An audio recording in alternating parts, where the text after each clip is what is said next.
भागलपुर से एक बड़ी खबर सामने आ रही है, जहां गंगा नदी की बदलती धारा ने एक बार फिर विकास और जनजीवन के बीच टकराव की स्थिति पैदा कर दी है। दरअसल भागलपुर में गंगा की पुरानी धारा को पुनर्जीवित करने की कवायद चल रही है। प्रशासन का मानना है कि नदी की सुचारू प्रवाह के लिए उन अवैध सड़कों और पुलियाओं को हटाना जरूरी है, जो पिछले कुछ वर्षों में सूखी पड़े नदी के पाट पर बना दी गई थी। लेकिन अब यही कार्रवाई हजारों लोगों के लिए मुसीबत बनती नजर आ रही है। शंकरपुर पंचायत के हजारों ग्रामीण सड़कों पर उतर आए हैं।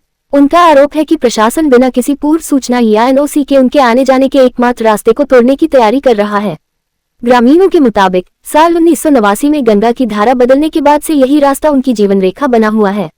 इस फैसले का असर सिर्फ एक गांव तक सीमित नहीं है, बल्कि शंकरपुर पंचायत के कई इलाकों में शंकरपुर, बेरिया, रसलपुर, अजमेरीपुर, बालूटोला, बिलटोला और ननकार सीधे तौर पर प्रभावित होंगे।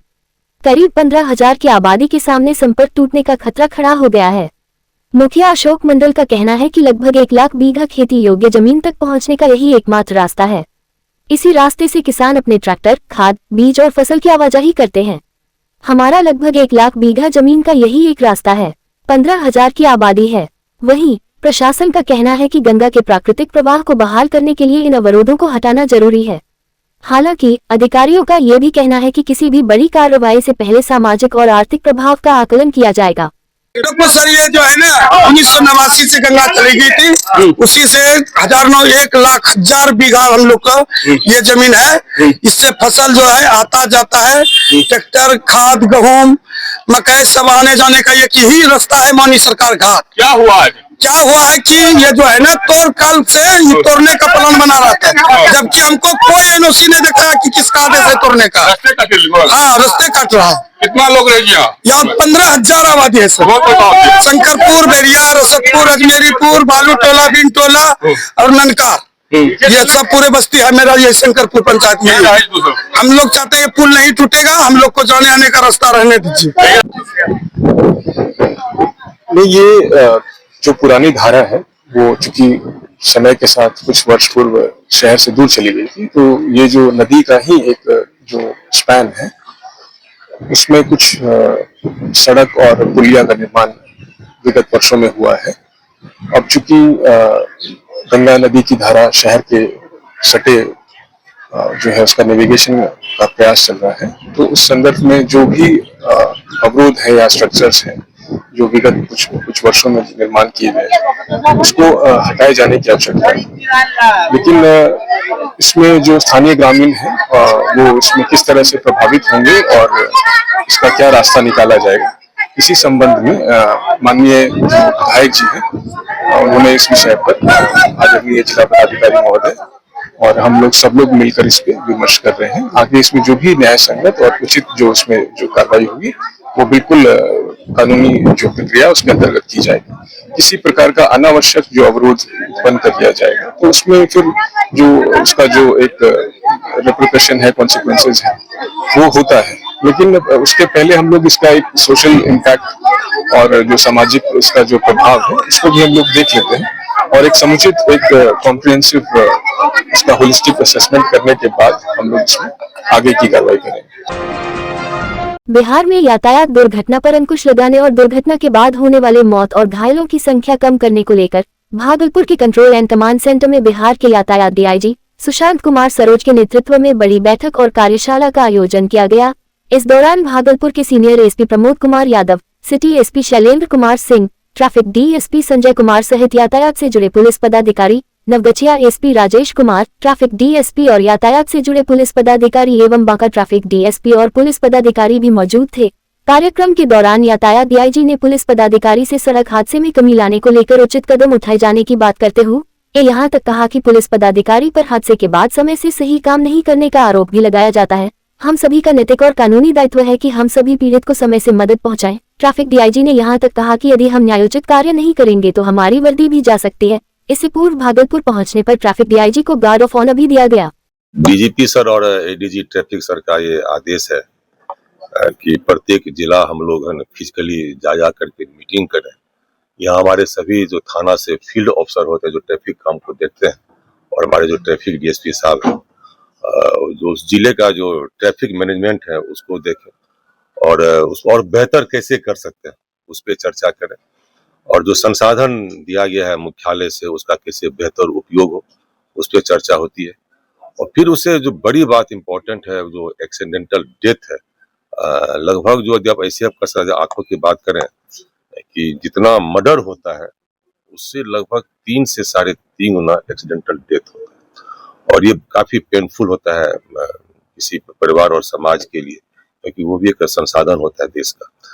तो वो क्षति कैसे हम कम करें, मतलब जो डेथ हो रहा है कैसे कम करें, उसके लिए कई सॉफ्टवेयर बनाए गए, कई ऐप खोला गया, ईडार है, iRAD है, उस पर काफी विस्तृत चर्चा हुई। न केवल चर्चा हुई, उन्होंने ट्रेनिंग भी दिया है ताकि हमारे किसी भी कर्मी को ये ना हो कि कैसे इसमें आगे हम डाटा एंट्री करें, कोई प्रॉब्लम नहीं हो।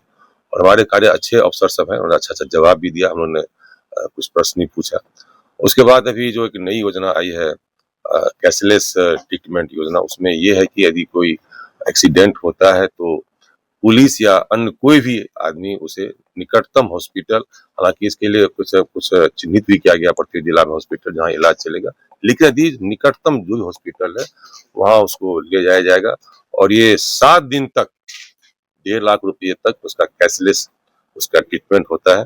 और उसमें पुलिस का ड्यूटी ये होता है कि यदि कोई या तो खुद आईडी जनरेट करे, यदि खुद ले जाता है इंजर्ड पर्सन को हॉस्पिटल, या यदि कोई ले जाता है हॉस्पिटल तो वो हॉस्पिटल आईडी जनरेट करता है, उसे फिर पुलिस वेरीफाई करती है क्या ये एक्सीडेंट हुई है नहीं हुई है। उसके बाद फिर जो उसका मुआवजा का राशि उसे दी जाती है।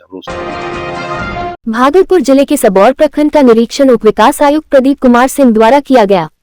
इस दौरान विभिन्न विभागों की कार्यों की गहन समीक्षा की गई और अधिकारियों को आवश्यक दिशा निर्देश दिए गए। निरीक्षण के दौरान जिला पंचायती राज पदाधिकारी, जिला शिक्षा पदाधिकारी सहित अन्य जिला प्रशासन के अधिकारी मौजूद रहे।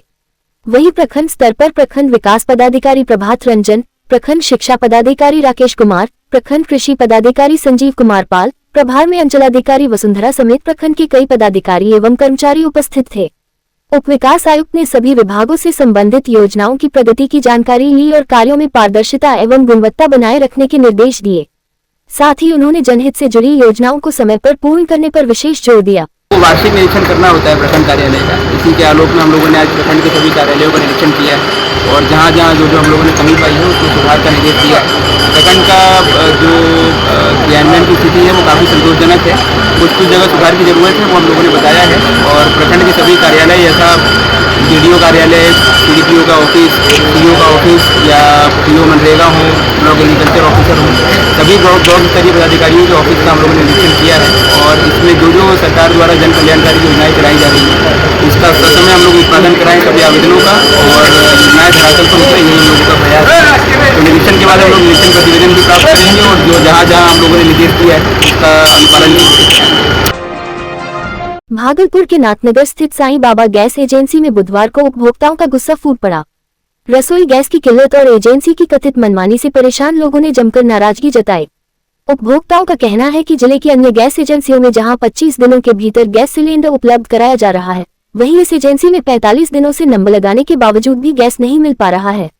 लोगों ने आरोप लगाया कि एजेंसी में जब भी देरी को लेकर सवाल किया जाता है तो कोई संतोषजनक जवाब नहीं दिया जाता। उपभोक्ता मनोज कुमार उपाध्याय ने बताया कि एजेंसी कर्मियों का कहना है कि मालिक नहीं है।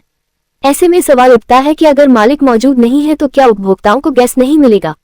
इधर जिला प्रशासन का दावा है कि भागलपुर में रसोई गैस की कोई कमी नहीं है, लेकिन जमीनी हकीकत इससे अलग नजर आ रही है। हम यहाँ के उपभोक्ता हैं। मेरा कंज्यूमर नंबर 71 है, मनोज कुमार नाम से।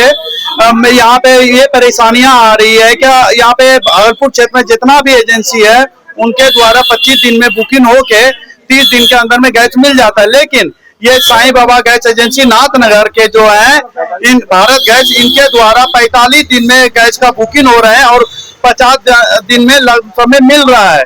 जैक्स यहाँ से 1 किलोमीटर दूर में कंझिया है, वहाँ पे अजय गैस एजेंसी है ग्रामीण क्षेत्र में, उसमें भी जो है ना 25 दिन में नंबर लग के 30 दिन के अंदर में गैस मिल रहा है। समस्या यही है कि मैं 25 दिन से दौड़ रही हूँ गैस के लिए और मेरे यहाँ हार्ट पेशेंट है, एक भी नहीं दो चल के देखा जाए, ठीक है। यहाँ बोला जा रहा है 45 दिन का प्रोसेस में लगा हुआ है, आप लोग 45 दिन के बाद ही लगेगा और अब तक नहीं हुआ है। और मैं कम से कम 20-25 दिन से दौड़ रही हूँ और बहुत प्रॉब्लम है मेरे साथ। नंबर लग रहा है 45 दिन में बुकिंग हो रहा है शहर में भी। मेरे यहाँ शहर गांव दोनों एक ही हो गया है। 45 दिन में भी बोल रहा है लोग कि खोलने के बाद भी नहीं लगे। नहीं 45 में दे रहा है। लोगों का मांग है कि एक सिलेंडर 45 दिन कैसे चलेगा बताइए। कैसे आप लोग पहले देते थे, अभी क्या दिक्कत है? पहले तो जब 2 दिन 4 दिन में भी नंबर लग जाता था, 15 दिन में। परेशानी रियल में क्या है? क्या रियल से ही कम है? ऊपर से सही है। सुल्तानगंज विधानसभा क्षेत्र अंतर्गत महेशी चौक बाजार के समीप आज एक भीषण सड़क हादसा हुआ, जहां तेज रफ्तार का कहर 3 मासूम स्कूली बच्चों पर टूट पड़ा। प्रत्यक्षदर्शियों के अनुसार एक अनियंत्रित मारुति 106 वाहन ने सड़क किनारे जा रहे 3 बच्चों को जोरदार टक्कर मार दी। टक्कर इतनी जबरदस्त थी कि तीनों बच्चे गंभीर रूप से घायल होकर सड़क पर गिर पड़े। घटना के बाद चालक वाहन छोड़कर मौके से फरार होने में सफल रहा। स्थानीय ग्रामीणों ने तुरंत सक्रियता दिखाते हुए वाहन को रोका और इसकी सूचना स्थानीय पुलिस को दी। सूचना मिलते ही प्रशिक्षु एएसपी सायम रजा और इंस्पेक्टर मृत्युंजय कुमार पुलिस बल के साथ मौके पर पहुंचे। घायल बच्चों को आनंद फानन में इलाज के लिए स्थानीय रेफरल अस्पताल ले जाया गया, जहां प्राथमिक उपचार के बाद उनकी नाजुक स्थिति को देखते हुए डॉक्टरों ने उन्हें बेहतर इलाज के लिए मायागंज अस्पताल रेफर कर दिया। घायल बच्चों की पहचान महेशी गांव निवासी 12 वर्षीय अंश कुमार पिता मदन पासवान, 16 वर्षीय करुणा कुमारी पिता मिथिलेश शाह और 15 वर्षीय दिव्यांशु कुमार पिता रंजीत कुमार के रूप में हुई है। पुलिस ने दुर्घटनाग्रस्त वाहन को अपने कब्जे में ले लिया है और फरार चालक की गिरफ्तारी के लिए सघन छापेमारी शुरू कर दी है। इधर इस हृदय विदारक घटना की खबर मिलते ही बच्चों के परिजनों में कोहराम मच गया है और उनका रो रोकर बुरा हाल है। अभी तक जो सूचना प्राप्त है उसके अनुसार महेशी सुल्तानगंज के पास एक गाड़ी से एक्सीडेंट होने के कारण 3 बच्चे घायल हुए। तीनों की स्थिति को देखते हुए रेफरल अस्पताल से उन्हें मायागंज अस्पताल रेफर किया गया है। अभी एम्बुलेंस की व्यवस्था करके तीनों बच्चों को मायागंज शिफ्ट किया जा रहा है। बाकी स्पॉट पे हम लोग देख रहे हैं, गाड़ी को सीज करेंगे और आगे की कार्रवाई की जाएगी। सर क्या है मामला पूरा? महेशी के पास जो है एक स्कॉर्पियो गाड़ी से स्कूल जाने के क्रम में घटना हुई है। तीनों को हेड इंजरी है और यहाँ पे जो प्राइमरी ट्रीटमेंट है वो किया गया है। तीनों गंभीर स्थिति में है और अभी सबको रेफर किया गया है। 2 पहले गया है, 1 अभी।